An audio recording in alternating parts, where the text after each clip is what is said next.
Pronoun में आखिरी type बचा है डिस्ट्रीब्यूटिव प्रोनाउन।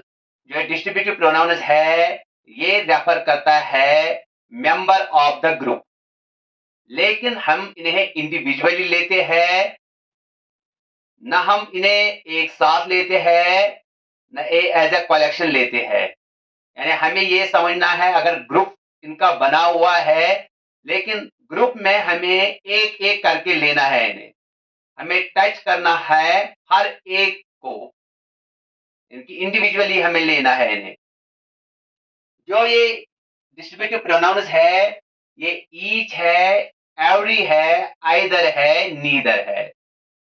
जो ईच है ये हम टू और मोर देन टू के लिए लेते हैं, टू पर्सन और मोर देन टू पर्सन, इनके लिए हम ईच को यूज करते हैं।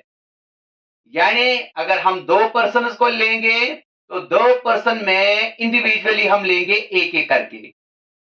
अगर ए और बी दो पर्सन है, ए को भी हम लेंगे, बी को भी हम लेंगे, तो ए को अलग से लेंगे, बी को अलग से लेंगे, इसे हम कहते हैं इंडिविजुअली। दूसरा है एवरी।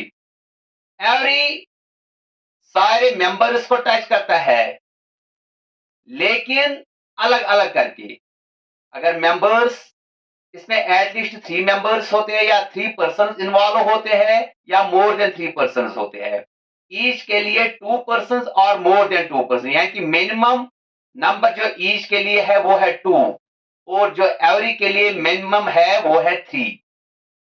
तो हम सारे मेंबर्स को लेते हैं, इसमें इन्वॉल्व करते हैं, लेकिन हर एक मेंबर को अलग से हम टच करते हैं, हर एक के लिए हम अलग अलग से यूज करते हैं। जो एवरी है। जो आइदर है, आइदर चॉइस के लिए यूज होता है।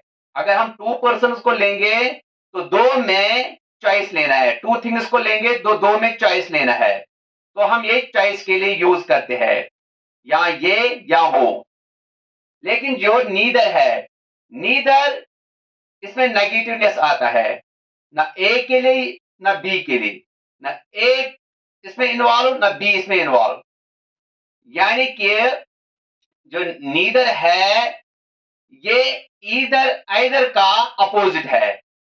आइदर में चॉइस आता है या ये या वो, नीदर में न ये न वो, इसमें नेगेटिवनेस आता है। तो मैंने लिखा है we each believe the same. यहां पे मैंने डिस्ट्रीब्यूटिव प्रोनाउन ईच को यूज किया है।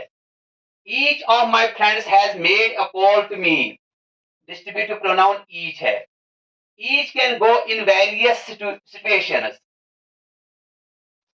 Give the chocolates to each.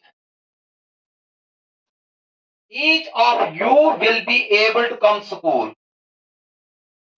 Every day brings new challenges.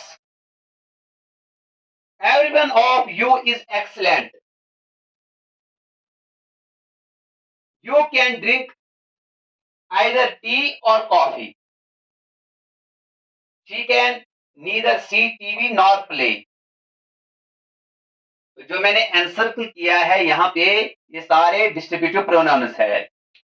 अब इनकी प्लेसमेंट खासकर जो ईच है इसकी प्लेसमेंट कहां पे होती है। यहां मैंने लिखा है each of my friends has made a call to me. Beginning में इसको यूज किया है और साथ में इसे ऑफ यूज किया है। जो ये डिस्ट्रीब्यूटिव प्रोनाउंस है ये हमेशा सिंगुलर वर्ब को अपने साथ लेते हैं। जो डिस्ट्रीब्यूटिव प्रोनाउंस है इनके साथ सिर्फ सिंगुलर वर्ब आता है। यहाँ पे मैंने जो भी डिस्ट्रीब्यूटिव प्रोनाउन यूज किया है सिंगुलर वर्ब यूज किया है। यहाँ पे हैज, यहाँ पे है गो, यहाँ पे है बिलीव, यहाँ पे है will be able, brings, you can drink, she can neither। Okay, जो यहाँ पे मैंने वर्ब्स किए हैं यूज, हैज, बिलीव,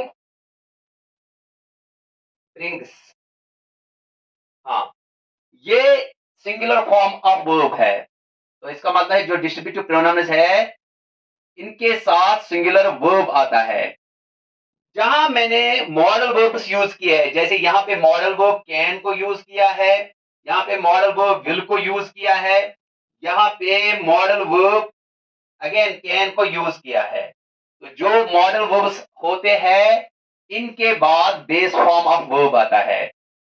इसलिए हम यहाँ पे जज नहीं कर सकते हैं कि ये सिंगुलर वर्ब है। सिंगुलर वर्ब जो होता है वो मैन वर्ब्स होते हैं, लेक्सिकल वर्ब्स होते हैं, यानी मैन वर्ब्स होते हैं। जो मॉडल वर्ब्स होते हैं, इनके बाद आता है बेस फॉर्म ऑफ वर्ब। हाँ, मुझे कहना है यही है कि जो डिस्ट्रीब्यूटिव प्रोनाउंस है, इनके बाद सिंगुलर वर्ब आता है। अब जो नाउन है, जो प्लूरल नाउन इनको फॉलो करेगा, यानी मैंने लिखा है each of my friends, friends है प्लूरल नाउन। ये तब आता है जब जो डिस्ट्रीब्यूटिव प्रोनाउन ईच है, ईच के बाद ऑफ को हम यूज करेंगे। जैसे ईच ऑफ है, तो इसके बाद हम प्लूरल नाउन इसके साथ लगा सकते हैं और फिर आएगा सिंगुलर वर्ब। तो डिस्ट्रीब्यूटिव प्रोनाउन को फॉलो करता है सिंगुलर वर्ब। हो गया ये। अब दूसरी चीज ईच और एवरी। जो ईच है, ईच के साथ हम डायरेक्टली ऑफ लगा सकते हैं, लेकिन जो एवरी है, एवरी के साथ हम डायरेक्टली ऑफ नहीं लगा सकते, हम ऑफ यूज नहीं कर सकते। हम नहीं कह सकते हैं एवरी ऑफ द, जैसे यहाँ पे मैंने लिखा है ईच ऑफ माई फ्रेंड्स, हम नहीं लिख सकते हैं एवरी ऑफ माई फ्रेंड्स। तो एवरी के साथ पहले हमें वन लगाना है, फिर ऑफ को यूज करना है। जैसे मैंने यहाँ पे लिखा है every one of you is excellent.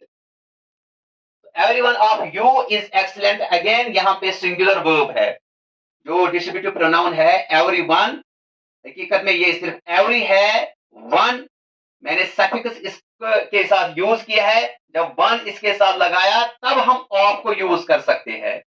तो हो गया ईच के साथ हम डायरेक्टली ऑफ यूज कर सकते हैं, एवरी के साथ हम डायरेक्टली ऑफ नहीं यूज कर सकते हैं। पहले एवरी के साथ वन लगाना है, फिर ऑफ को यूज करना है। इसके बाद आता है आइदर और नीदर। जो आइदर है, ये चॉइस दिखाता है। जैसे मैंने यहाँ पे यूज किया है you can drink either T और कॉफी, दो में से एक, यानी कि ये आपके लिए चॉइस है। दो में से आप एक ले सकते हो, या टी या कॉफी। तो इसका मतलब जो आइदर है, ये चॉइस के लिए यूज करते हैं। अब बचा लास्ट पे नीदर। जो ये नीदर है, मैंने पहले ही बोला है कि ये नेगेटिवनेस दिखाता है, इसमें नेगेशन होती है। जैसे मैंने लिखा है she can neither see TV nor play, न ये टीवी देख सकती है न खेल सकती है, तो दोनों के लिए इनकार है। तो जो नीदर है, ये हमें नेगेटिवनेस दिखाता है, इसमें नेगेशन होता है। इसीलिए मैंने लिखा है she can neither see TV nor play. तो ये था डिस्ट्रीब्यूटिव प्रोनाउन, जो प्रोनाउन का आखिरी टाइप बचा हुआ था।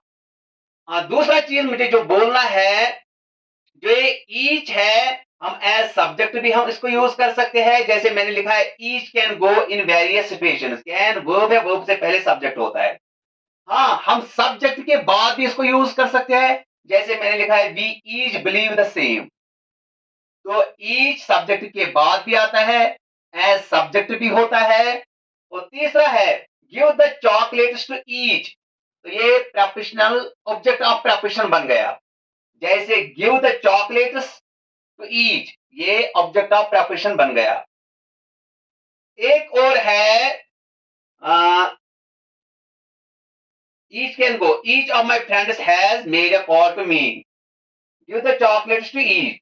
तो ये हो गया, ये एज सब्जेक्ट भी काम करता है, सब्जेक्ट के बाद भी हम इसको लगा सकते हैं, और एज ऑब्जेक्ट भी काम कर सकता है। ये ईच, एवरी, आइदर, नीदर, यही चार डिस्ट्रीब्यूटिव प्रोनाउन